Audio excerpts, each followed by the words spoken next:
Yes, so I've been given the wonderful task to give a presentation right after lunch. So I hope you're all full and energized and not sleepy.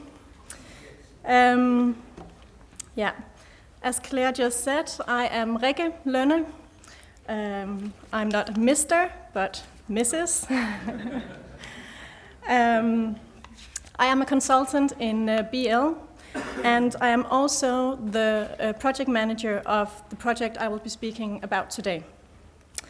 But let me just start off by saying that I have given presentations on this subject many times, but never in English, so I hope you will be patient with me if I have trouble finding the right words. I will do my best, and I have my manuscript quite close. So, Optimize Your Construction project is really all about creating social change in the social housing areas when we are renovating, refurbishing, and building. So that's what I want to entertain about. But first of all, I would like to just paint a picture of the context in which this project was born. First of all, as Palle Adamsen was talking about this morning, we are renovating and refurbishing for a historical amount in these years in Denmark. And these renovations are supported by the National Building Fund. And besides that, or as a result of that, the housing sector, or the social housing sector, actually have we are some of the most important contributors to the construction sector. We are responsible for a lot of activity. That means that we are quite eligible partners and we are quite eligible customers to the construction sector. And that means we have quite a strong voice. We have right now a unique opportunity. We have a unique opportunity to state our wishes for a construction project or a process if we want to include some social activities. Yeah. Second of all, we have a socio-economic challenge in Denmark which has been on the political agenda for quite some time now, and that's about internships. We have right now continuously approximately 10,000 young people who cannot find internships in Denmark. And by internships, I mean young people going to, I think it's called vocational school, but what I mean by that is young people being educated as craftsmen of some sort, carpenters, bricklayers, electricians, and so on. And in Denmark, the education system is built in a way where you have to go to school, but you also need to have an internship to finish your education. So it's quite a big problem combined with the financial crisis and, well, the unemployment rates in general. So it's a big, big problem. Also, we know that right now, only 1/3 of the Danish companies are inviting young people into their companies to have internships. So, of course, the companies have a big responsibility, and a lot of politicians and others find that the companies do not take their responsibility seriously right now. So that's another problem. So as I said, this problem has been on the political agenda for quite some time, and both on a national level, but also in the municipalities. And we actually just had municipal elections last week, so maybe it won't be such a big subject as it has been since the elections are over, but it's been big. But one thing that's interesting is also that the public has been very interested in this problem. So it's not only a political debate, but the public has been really interested in it as well. Last but not least,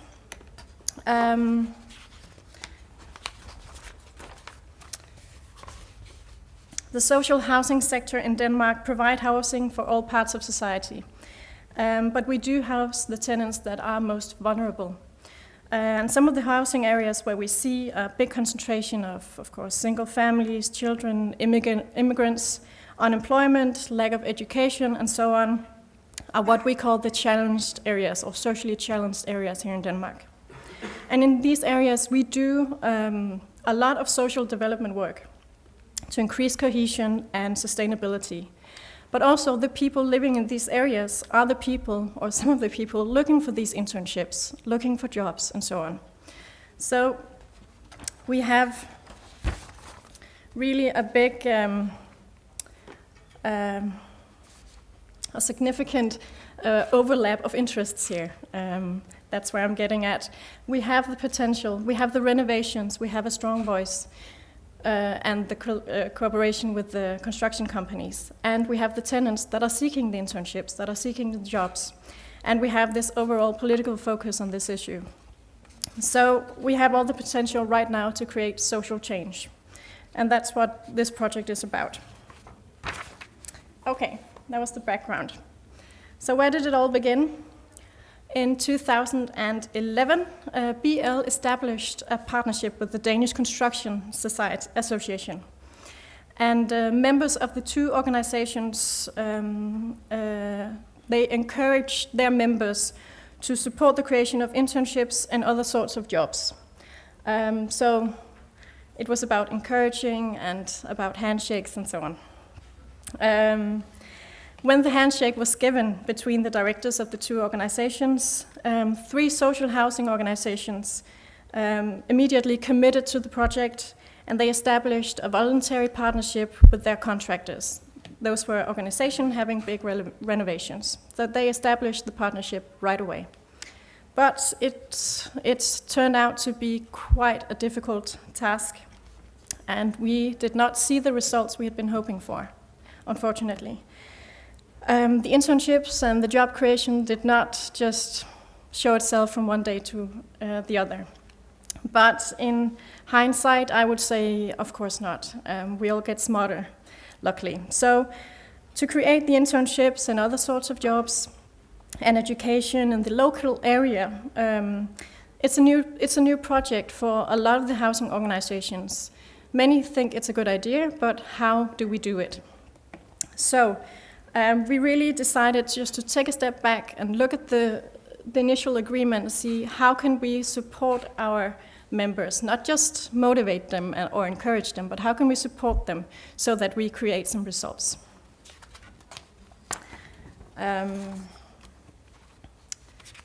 Yeah, so that's what we did, and that's the project I've been managing now for the past year, and I'll tell you a little more about what we found out, what to do, what works and what doesn't.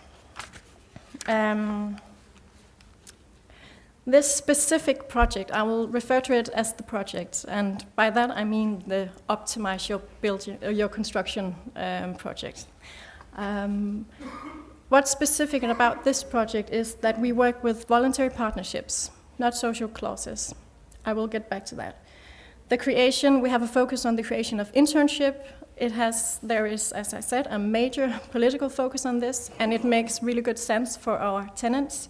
But also, we are just as interested in other sorts of employment, because the need for jobs is just as big as the need for internships. And also different kinds of educational initiatives. And last but not least, our main priority is the local areas, and especially in the socially most challenged areas. If we can lift our areas by doing this project, we have come a long way. Yeah.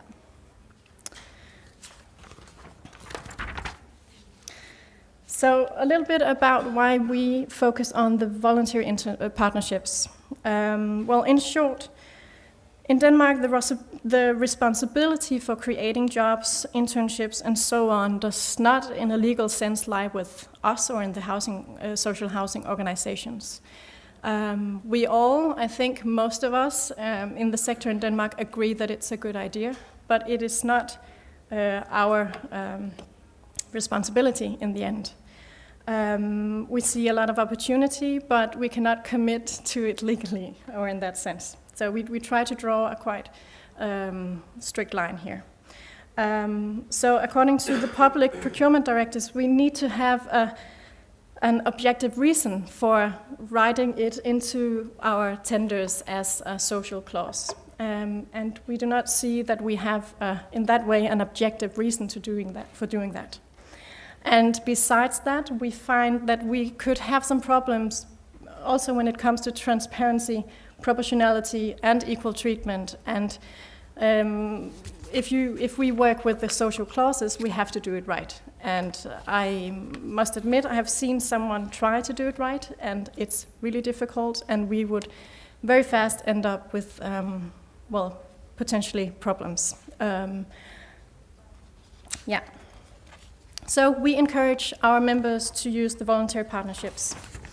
But what we almost insist that they do when they use the voluntary partnerships is that they still write something in their tenders about the project.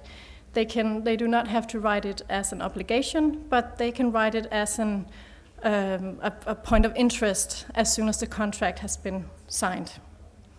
So, and that's crucial, I think, for creating a success, that the construction companies know that as soon as the contract has been signed, they will be met with the hope and the housing organization will ask them to realize this project with them.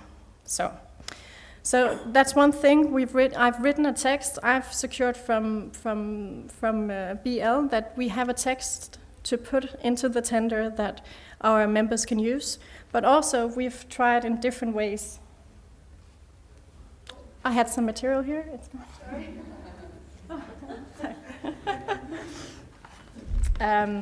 We've tried in many different ways to see how we can inspire and motivate and make the contractors know that we actually mean it, even though it's voluntary, but we mean it, we really want to. So we've made, for instance, these postcards. It says, for us, construction project is more than bricks, and different kinds of things that you can put with your tender so that the contractor knows, okay, they mean business even though it's not a social clause. Also, we encourage our members to engage in a dialogue with contractors so that they know that, well, it's a big wish from the social housing organizations. Yeah. I won't go into all of this, but I've just tried to write down what we find are the positives by working with the voluntary partnerships. Because it's not only because we cannot find legal reasons for using social clauses, but we also think or find it's a good idea to work voluntarily.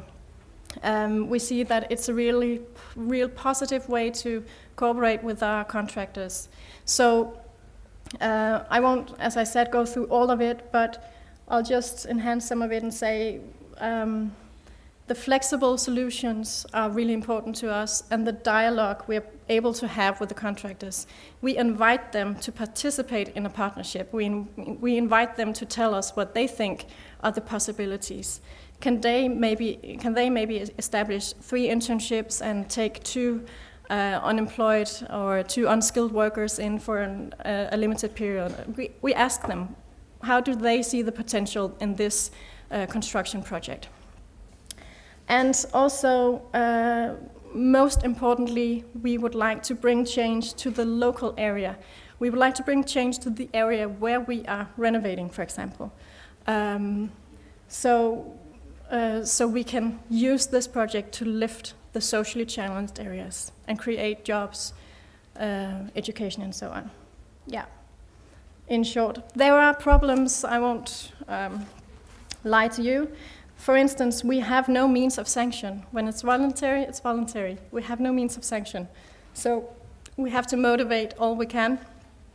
That can be maybe secure some positive press or whatever. What motivates the companies or the construction companies? And also it can be resource intensive to have all this dialogue to make the things, to make it work. But we believe the positives outweighs the negatives. So, yeah.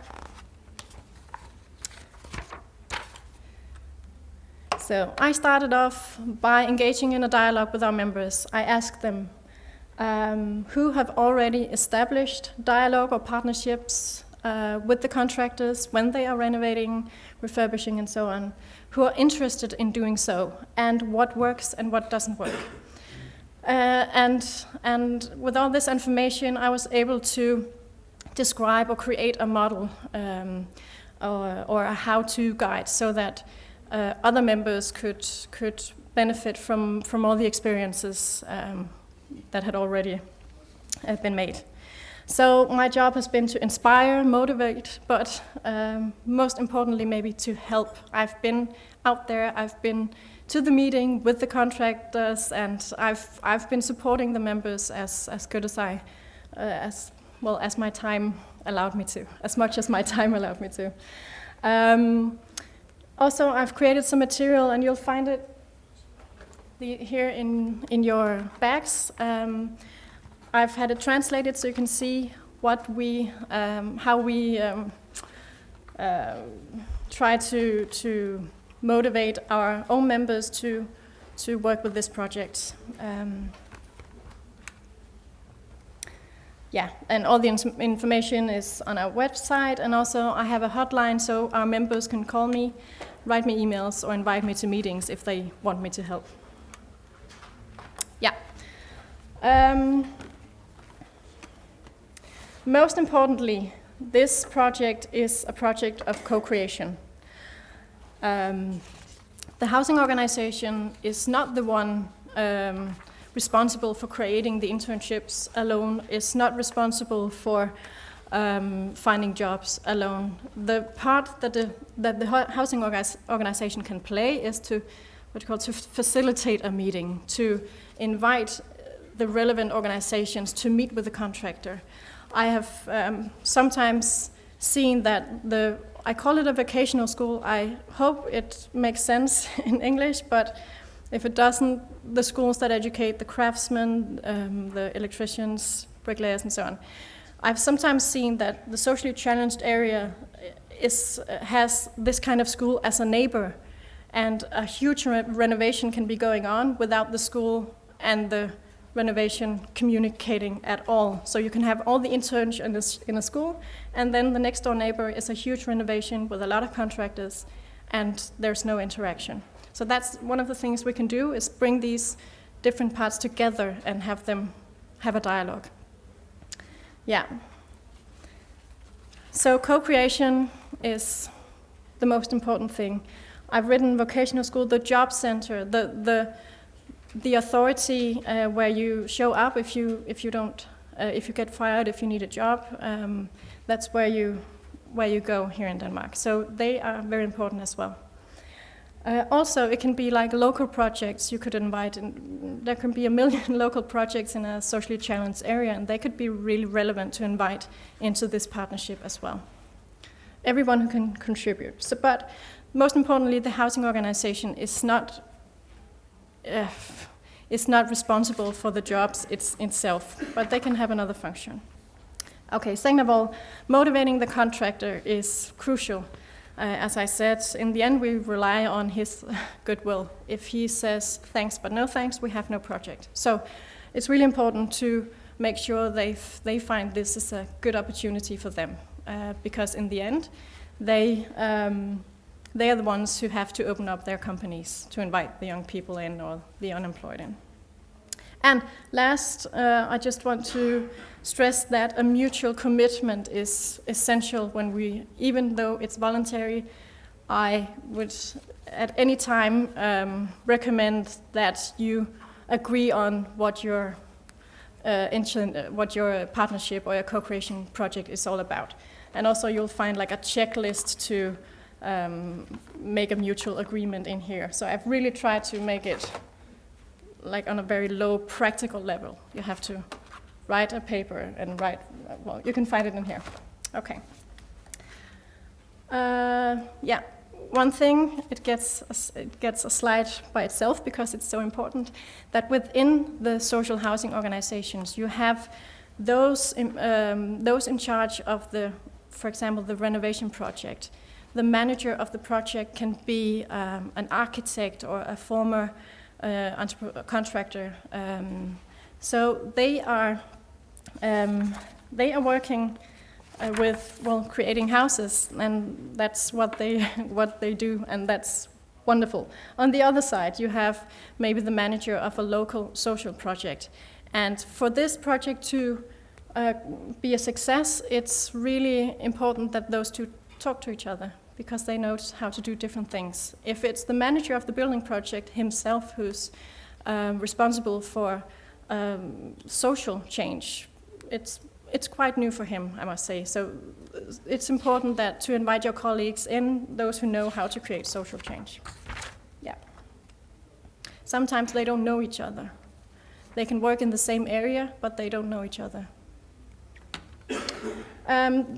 Just an example of this how-to list. I have 10 points, so it's supposed to be quite easy initially for our members to see what it takes to do a project like this. This says, where are the internships in Danish? And actually this picture was taken right around the corner from here in front of the city hall. This is the main square in Copenhagen. And it's part of a campaign being done by a youth organization under one of the unions here in Denmark. I just wanted to show you this because this was right in front of City Hall, and the building or the construction project is the metro being built here in Copenhagen. And you find these everywhere, the green fences, and very often you see these, where are the internships? So just to stress what I said, political, very important, but also the public are very focused on this. The housing organizations have many different reasons for starting this project. One of it could be to avoid these on our huge construction sites. It would be terrible for us to have these hanging on our sites. But second of all, a lot of social housing organizations in Denmark can see this as a part of their CSR strategy to show that they really do focus on creating internships and jobs. But last but not least, I think the local focus is what motivates most to being able to create or increase cohesion and sustainability in the local areas are what really convinces the social housing organizations. And what it can also do, this project, is to further or boost the ownership among the tenants. A renovation can really be an intrusion in the lives of the tenants. I think you all know this. So by initializing a project like this, you actually show your tenants that we are trying to give something back. I know years from now you will have a better home, but right now it's really just an interference in your life, but we really try to help in other ways. So also it can prevent theft and vandalism and so on the construction site. So the main barriers, I will just to sum up, because I've been talking about everything, I think. As I said, to have an architect or a former contractor or so on to manage a co-creation project can be a challenge, because that's not what he or she is used to doing. So it's really important to be aware that they should cooperate with their colleagues who know how to do this. But they are crucial because those are the ones with the dialogue with the contractors, so we cannot do it without them. So, second of all, it can be quite difficult. It's quite a paradox, but sometimes it can be difficult to find the tenants that need the internship or the jobs. We know they're there, but we have to find them, and that can also be a challenge. And third, it can be a challenge to have a continuous focus on this. Everyone thinks it's a good idea, but we need to see that it really ends in results. Yeah. Hvad siger tiden? Time? Okay. I have a couple of slides more. Oh, okay. It was just, okay, 2 examples, very short, I'll tell you. 2 of the organizations who have done this project in Fredericia, as a direct result of this project, they have created 23 people from the local area have achieved employment within one of the 11 construction companies. So that's a fantastic result. They had expected 12 people by now. They've been building, renovating for about 7 months now. And second of all, this is a real-life intern from Slagelse Boligselskab and FOB in Slagelse. As a direct result of their project, they have created 2 internships from the local school. They were actually the ones I was talking about, where the school is right in their backyard. One unskilled labor, one of the tenants, and a spare time job for a young, yeah. So it works. So to conclude, there has been a great interest on working with this project for the last year. I think 6 months ago I knew about 30 projects that had already started or were starting, and now I know about 80. So the interest is huge here in Denmark. And also the Ministry of Housing, Urban and Rural Affairs, whether you will meet the minister this afternoon, they have they are actually funding an education for some employees in the social housing sector right now, so that they will be able to do these projects on their own. Yeah. That's all. Thank you.